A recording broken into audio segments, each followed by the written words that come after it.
With just 1 week left till polling day, all of Scotland's political heavyweights are busy campaigning nationwide. In the final event of Scotland Decides, First Minister Jack McConnell fields questions from the public, here at Glasgow's Mitchell Library.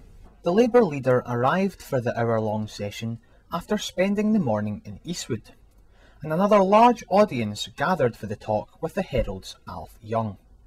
The discussion was dominated by the issue of education, and McConnell outlined his proposals on the subject. I believe in giving youngsters chances. So even when they're off the rails, I think they get a second chance, a third chance, a fourth chance, because I don't believe you give up on young lives. And the sort of opportunities I'm talking about should not be restricted only to those that stay on the rails. It should be for those that are off the rails as well. The Motherwell and Wishaw MSP then criticised the SNP's plans to scrap the council tax, saying their alternative local income charge would prove unpopular with voters. You have to try and create a sustainable system of local government finance. Now, there are many problems with the local income tax, and I do think, in particular, to tax young people in Scotland for, in a way that they're not taxed at the moment. Higher levels of income tax is going to be a disincentive to work, and it's going to be a disincentive to live here, and I think people should think really, really carefully about that local income tax proposal before next Thursday.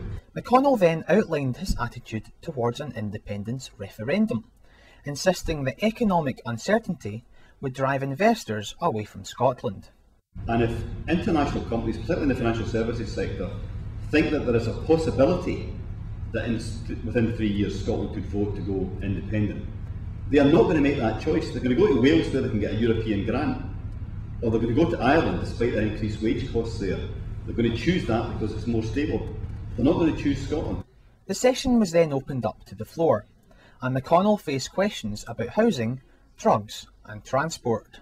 Afterwards, McConnell faced further quizzing by keen voters, but was everyone convinced by what he had to say? Well, basically this is it. He's talking education, education, education, as the Labour Party says, and he's knocked out teachers.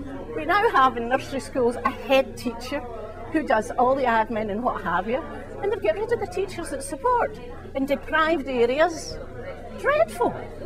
With education creeping up the election agenda, how does Alf Young view Labour's proposals? There are still questions about nursery provision. Now, he's got this sunrise agenda for the 2-year-olds and 3-year-olds, and yet, there are still nursery school teachers saying it's not quite working in my area.